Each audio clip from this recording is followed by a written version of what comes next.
खाली हाथ नहीं जाता है और यही होना चाहिए।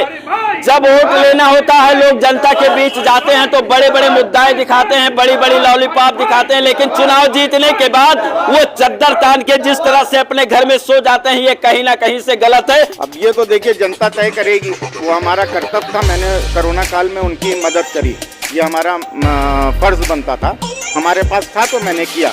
और अभी जैसे हम बच्चों को स्कूल में पढ़ाई करवा रहे हैं या मदरसे में पढ़ा रहे हैं, ये हमारा फर्ज बनता है। में हम 15-20 शादी ऐसे भी करते हैं। अब हम अगर जीत के आते हैं तो उसको और ज़्यादा करेंगे।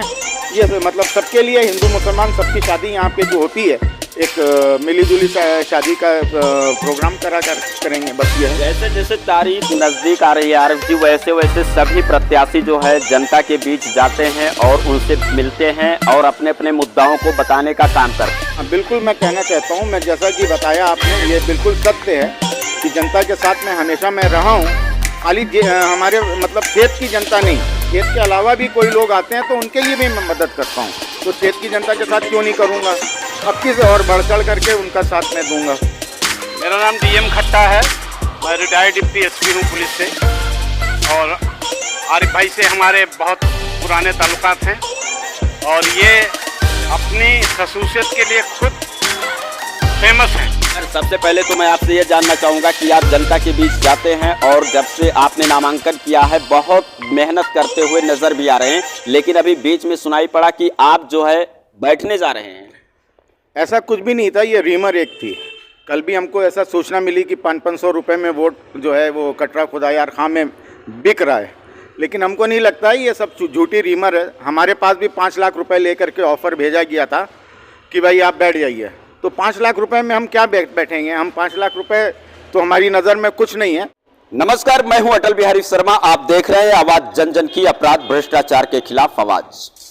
और आपको बता दें कि नगर निकाय चुनाव जैसे जैसे नजदीक आ रहा है, वोट पड़ने की तारीख, जैसे जैसे प्रत्याशियों का दिल और दिमाग सिर्फ और सिर्फ अपने जनता के प्रति सजग होता हुआ नजर आ रहा है। वो चाहे भाजपा हो या कांग्रेस हो या सपा हो या बसपा हो या कोई निर्दलीय पार्टी से चुनाव लड़ रहे प्रत्याशी हो, वो जनता के बीच जाते हैं और जनता से अपने वोट के लिए अपील करते हैं। और जनता 4 तारीख को किसके झोली में क्या डालने वाली है, ये आने वाले समय में पता भी चल जाएगा। लेकिन हम बात करें शीतला देवी वार्ड की, तो वहां पर बसपा के प्रत्याशी आरिफ उल हसन जी जो हैं, उनका एक अलग तौर तरीका और एक अलग पैतरा नजर आ रहा है। जब वो पब्लिक के बीच जाते हैं तो पब्लिक इन्हीं के नामों की जयकारे लगाते हुए नजर आती है। साथ ही जो भी समस्याएं हैं, जो भी मुद्दाएं हैं, पब्लिक इनके संज्ञान में डालती है और ये उस मुद्दे को लेकर के सक्रियता के साथ जनता को आश्वासन देते हैं कि हम जीतने के बाद आपकी सारी समस्याओं का समाधान करेंगे। और यही नहीं, आपको बताने कि कुछ लोग र्यूमर फैला रहे थे कि आरिफ उल हसन जी बैठ चुके हैं, लेकिन ऐसा कुछ नहीं है। मैं अपने दर्शकों से भी बताना चाहूंगा और इस वार्ड की जनता को भी बताना चाहूंगा कि जिस तरह से र्यूमर फैलाया गया ये गलत है, और उसी को मद्देनजर रखते हुए हम बात करेंगे और बात करके जानने का प्रयास करेंगे कि आरिफ उल हसन क्या कुछ कहना चाह रहे हैं। बहुत बहुत स्वागत है सर आपका। आपका भी बहुत बहुत स्वागत है सर। सबसे पहले तो मैं आपसे यह जानना चाहूंगा कि आप जनता के बीच जाते हैं और जब से आपने नामांकन किया है बहुत मेहनत करते हुए नजर भी आ रहे हैं, लेकिन अभी बीच में सुनाई पड़ा कि आप जो है बैठने जा रहे हैं। ऐसा कुछ भी नहीं था, ये रीमर एक थी। कल भी हमको ऐसा सूचना मिली कि 500-500 रुपये में वोट जो है वो कटरा खुदायार खां में बिक रहा है, लेकिन हमको नहीं लगता है ये सब झूठी रीमर है। हमारे पास भी 5 लाख रुपए लेकर के ऑफ़र भेजा गया था कि भाई आप बैठ जाइए, तो 5 लाख रुपए में हम क्या बैठेंगे। हम 5 लाख रुपए तो हमारी नज़र में कुछ नहीं है, मान सम्मान बहुत ज़्यादा है। रही हम जनता के बीच में जाते हैं तो जनता हमको खुद पसंद कर रही है, क्योंकि जनता के लिए हम काम कर रहे हैं। इलेक्शन तो मैं इस बार लड़ रहा हूँ और काम तो मैं जनता का इससे पहले से भी करता हुआ चला आ रहा हूँ। आरिफ जी, जैसा कि हमने देखा है और तमाम लोगों ने यह भी देखा है कि जब कोरोना काल था, महामारी था, लोग भूख से तड़प रहे थे, लोग अपने अपने घरों में कैद हो रहे थे, तब भी आपका बहुत बड़ा योगदान था जनता के लिए, और उसी का फायदा क्या इस चुनाव में आपको मिल रहा है? अब ये तो देखिए जनता तय करेगी, वो हमारा कर्तव्य था। मैंने कोरोना काल में उनकी मदद करी, ये हमारा फर्ज बनता था, हमारे पास था तो मैंने किया। और अभी जब भी जैसे हम बच्चों को स्कूल में पढ़ाई करवा रहे हैं या मदरसे में पढ़ा रहे हैं, ये हमारा फ़र्ज़ बनता है। अगर भगवान ने, अल्लाह ने मुझको दिया है तो ये सबके लिए है, उसकी मदद करना हमारा काम है। मैं साथ में कुछ अपना लेके नहीं जाऊंगा, जो कुछ भी है वो सबके लिए यहाँ पे है। नगर निकाय चुनाव का जो खास मुद्दा होता है और उसी मुद्दे को हर प्रत्याशी लेके चलते हैं, जैसे साफ सफाई हो गया, टूटी सड़कें हो गई, बजबजाती नालियां हो गई और वार्ड को स्वच्छ रखने का जिम्मेदारी हो गई, ऐसे तमाम चीजें जो है पार्षद के माध्यम से होता है। तो इनसे हट करके क्या कुछ आपने सोचा है कि यदि नगर निकाय में वो चीज नहीं आता है तो वो भी आप करने के लिए आगे आएंगे? हाँ, ये बिल्कुल आपने सही सवाल किया।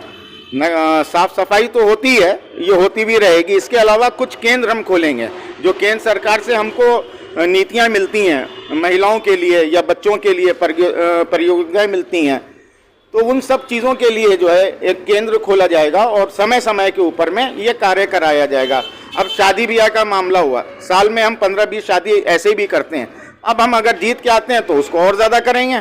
ये मतलब सबके लिए, हिंदू मुसलमान सबकी शादी यहाँ पे जो होती है, एक मिलीजुली शादी का प्रोग्राम करेंगे, बस ये है। जैसे जैसे तारीख नजदीक आ रही है आरिफ जी, वैसे वैसे सभी प्रत्याशी जो है जनता के बीच जाते हैं और उनसे मिलते हैं और अपने अपने मुद्दाओं को बताने का काम करते हैं। और आप भी जनता के बीच जाते हैं, तो क्या कुछ रिस्पांस आपको मिल रहा है? हमारे दर्शकों को बताने की कृपा करें। भाई, अभी तक के जहाँ जहाँ भी मैं गया हूँ, कुछ सब जगह तो नहीं पहुँच पा रहा हूँ, उसकी भी मुझको तकलीफ है और मैं पहुँचने की कोशिश भी करूँगा। लेकिन मैं जहाँ जहाँ भी किया हूँ तो वहाँ से रिस्पांस हमको बहुत अच्छा मिल रहा है और उम्मीद है कि जनता हमको पसंद करेगी और इस बार हमको विजय बनाएगी। आरिफ जी, आपका जो व्यक्तिगत व्यवहार है वो भी लोग, हमने जब पब्लिक के बीच जाकर के बात करने का कोशिश किया तो उन लोगों ने बताया कि वो हमेशा जो है गरीबों के बीच में रहते हैं और तमाम लड़कियों की शादी भी करवाए हैं, तमाम बच्चों को पढ़ाने का भी काम करते हैं। और साथ ही अगर किसी भी आदमी को कभी भी कोई प्रकार की समस्या होती है, अगर एक फोन कर देता है तो आरिफ जी वहां पर पहुंचते हैं और पहुंच करके उनका मदद करने का भरपूर प्रयास करते हैं। तो इसके लिए क्या कुछ, अगर जनता कोई भी आपके वार्ड की परेशान होती है अभी भी, तो क्या कुछ कहना चाहेंगे हमारे चैनल के माध्यम से? हाँ, बिल्कुल मैं कहना चाहता हूँ। मैं जैसा कि बताया आपने, ये बिल्कुल सत्य है कि जनता के साथ में हमेशा मैं रहा हूँ। खाली हमारे मतलब क्षेत्र की जनता नहीं, क्षेत्र के अलावा भी कोई लोग आते हैं तो उनके लिए भी मैं मदद करता हूँ। तो क्षेत्र की जनता के साथ क्यों नहीं करूँगा, अब किस और बढ़ चढ़ करके उनका साथ मैं दूंगा। तो आप देख सकते हैं कि किस तरह से आरिफ उल हसन जी मेहनत करते हुए नजर आ रहे हैं और आने वाले 4 तारीख को जनता इनके झोली में कितना वोट डालती है ये देखने वाली बात होगी।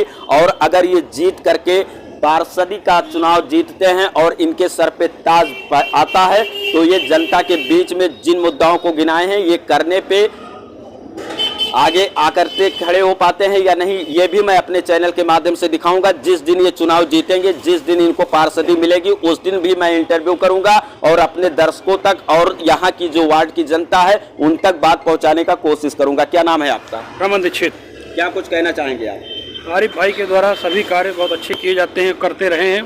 पिछली कोरोना काल में हम साथ में रहे, हम सब लोग रहे, हिंदू हो या मुसलमान हो, आरिफ भाई ने हर जगह मदद किया। कोई भी काम होता है, सामाजिक कार्य होता है, आरिफ भाई द्वारा कराया जाता है और किया करते रहते हैं। आगे भी यही सब कार्य करते रहेंगे भाई। क्या नाम है भैया आपका? अलमास नाम है हमारा। क्या कुछ कहना चाहेंगे आरिफ भाई के लिए? आरिफ भाई के लिए बहुत कुछ कहना चाहेंगे। आरिफ भाई ने बहुत काम किए हैं, लोग हर एक मदद करते रहते हैं। यहाँ कोई भी आता है खाली हाथ नहीं जाता है। काफ़ी शादियाँ भी फ्री में होती हैं यहाँ पे, लोगों की शादियाँ भी, यहाँ बहुत काम होते हैं, यहाँ से निकलते हैं। तो देखिए, भाई ने कहा कि यहाँ जो भी आता है खाली हाथ नहीं जाता है और यही होना चाहिए। जब वोट लेना होता है लोग जनता के बीच जाते हैं तो बड़े बड़े मुद्दाएं दिखाते हैं, बड़ी बड़ी लॉलीपॉप दिखाते हैं, लेकिन चुनाव जीतने के बाद वो चद्दर तान के जिस तरह से अपने घर में सो जाते हैं, ये कहीं ना कहीं से गलत है। और ये अभी तक कोई नेता नहीं थे, कोई प्रत्याशी नहीं थे, फिर भी इन्होंने आम जनता के लिए जो काम किया है, आम जनता की आवाज बन करके जिस तरह से सामने आए हैं, इस तरह से लगभग सभी नेताओं को सोचना चाहिए। क्या नाम है आपका सर? मेरा नाम DM खट्टा है, मैं रिटायर्ड डिप्टी SP हूँ पुलिस से। और आरिफ भाई से हमारे बहुत पुराने ताल्लुकात हैं और ये अपनी खसूसियत के लिए खुद फेमस हैं, मशहूर। आरिफ भाई जो मेहनत कर रहे हैं, जनता के बीच में जा रहे हैं, इसका क्या कुछ खास प्रभाव दिख रहा है? हाँ बिल्कुल दिख रहा है, क्यों नहीं दिख रहा है। बहन मायावती के बैनर के नीचे आए हैं तो उनका सपोर्ट मिलेगा और हम समझते हैं कि इस समय मौजूदा समय में बीएसपी का वोट बैंक बढ़ रहा है, जिसका लाभ हमारे आरिफ भाई को जरूर से जरूर मिलेगा। तो आप देख सकते हैं कि यहाँ पर मैं आरिफ उल हसन जी से भी बात किया और यहाँ पर जो इनके साथ में थे उन लोगों से भी बात किया, और इस तरह से मैं जब वार्ड में जाता हूं तो वहां पब्लिक से भी बात करता हूं तो यही चीज सुनाई देती है कि बहुत नेक दिल के इंसान हैं और हमेशा ये गरीबों के मसीहा बनकर सामने आते हैं। बाकी वीडियो देखने के लिए सभी दर्शकों को लाख लाख आभार और हमारे चैनल को सब्सक्राइब कीजिएगा और इस वीडियो को इतने अधिक संख्या में शेयर कीजिएगा कि आरिफ जी की बात पूरे उत्तर प्रदेश नहीं बल्कि कई प्रांतों तक पहुंचे और इनको देख करके जो और प्रत्याशी हैं, वो चाहे सांसद के हो या विधायक के हो या पार्षदी के हो या प्रधान के हो या जिला पंचायत के हो, इन्हीं की तरह जनता के बीच में जाकर के जनता का सेवा करने का काम करें। इसी के साथ आप सभी देशवासियों को जय हिंद।